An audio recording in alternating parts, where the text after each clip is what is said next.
Matthios, chapitre 9.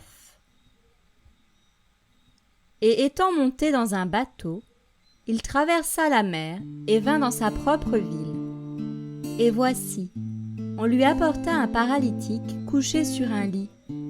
Et Yehoshua, voyant leur foi, dit au paralytique : « Prends courage, mon enfant, tes péchés sont remis. » Et voici, quelques-uns des scribes disaient au-dedans d'eux : « Cet homme blasphème. » Mais Yehoshua, connaissant leurs pensées, dit : « Pourquoi avez-vous de mauvaises pensées dans vos cœurs ?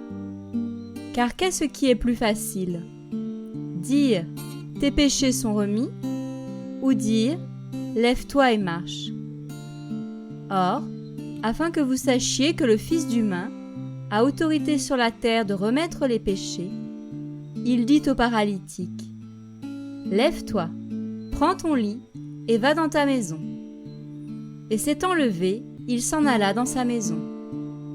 Et les foules, voyant cela, furent dans l'admiration, et elles glorifièrent Élohim, qui a donné aux humains une telle autorité. Et de là, étant allé plus loin, Yehoshua vit un homme nommé Matthios, assis au bureau du péage, et il lui dit : « Suis-moi. » Et il se leva et le suivit. Et il arriva, comme il était à table dans la maison, que voici, beaucoup de publicains et de pécheurs vinrent et se mirent à table avec Yehoshua et ses disciples. Et les pharisiens, voyant cela, dirent à ses disciples : « Pourquoi votre docteur mange-t-il avec les publicains et les pécheurs ?» Et Yehoshua, les ayant entendus, leur dit : « Ce ne sont pas ceux qui sont en bonne santé qui ont besoin de médecins, mais les malades.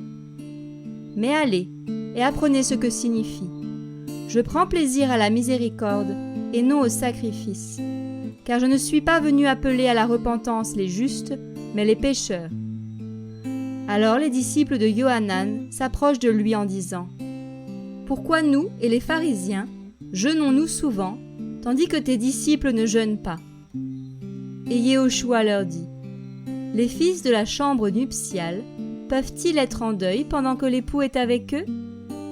Mais les jours viendront où l'époux leur sera enlevé, et alors ils jeûneront. Mais personne ne met une pièce de drap neuf à un vieil habit, car ce qui est mis pour remplir emporte l'habit, et la déchirure en devient pire. On ne met pas non plus du vin nouveau dans de vieilles outres, autrement, les outres se rompent, et le vin se répand, et les outres sont perdues. Mais on met le vin nouveau dans des outres neuves, et l'un et l'autre se conservent. » Comme il leur disait ces choses, voici qu'un chef s'approche, et il se prosternait devant lui en disant : « Ma fille est morte il y a un instant, mais viens et impose-lui ta main, et elle vivra. » Et, se levant, Yehoshua le suivit ainsi que ses disciples. Et voici, une femme atteinte d'une perte de sang depuis 12 ans s'approcha par derrière et toucha le bord de son vêtement, car elle disait en elle-même : « Si seulement je touche son vêtement, je serai sauvée. » Mais Yehoshua, se retournant et la voyant, dit : « Aie confiance, ma fille, ta foi t'a sauvée. » Et la femme fut sauvée dès cette heure-là. Et lorsque Yehoshua fut arrivé à la maison du chef, et qu'il vit les joueurs de flûte et une foule bruyante, il leur dit : « Retirez-vous, car la jeune fille n'est pas morte, mais elle dort. » Et il le tournait en dérision. Mais quand la foule eut été renvoyée, il entra, prit la main de la jeune fille, et elle se leva. Et le bruit s'en répandit dans toute cette contrée.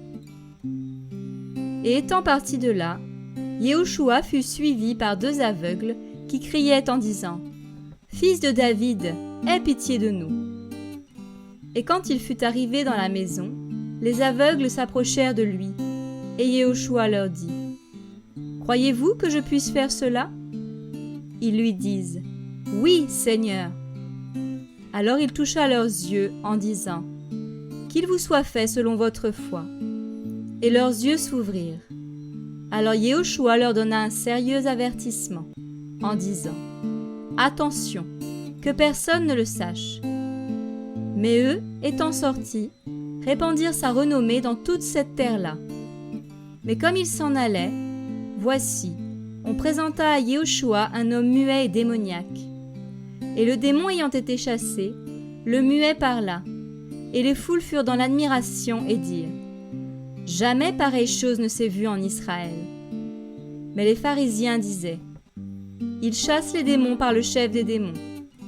Et Yéhoshua allait dans toutes les villes et les villages, enseignant dans leurs synagogues, et prêchant l'évangile du royaume, et guérissant toutes sortes de maladies, et toutes sortes d'infirmités parmi le peuple. Et voyant les foules, il fut ému de compassion pour elles, parce qu'elles étaient perdues et jetées à terre, comme des brebis qui n'ont pas de berger. Alors il dit à ses disciples : En effet, la moisson est grande, mais il y a peu d'ouvriers. Priez donc le maître de la moisson d'envoyer des ouvriers dans sa moisson.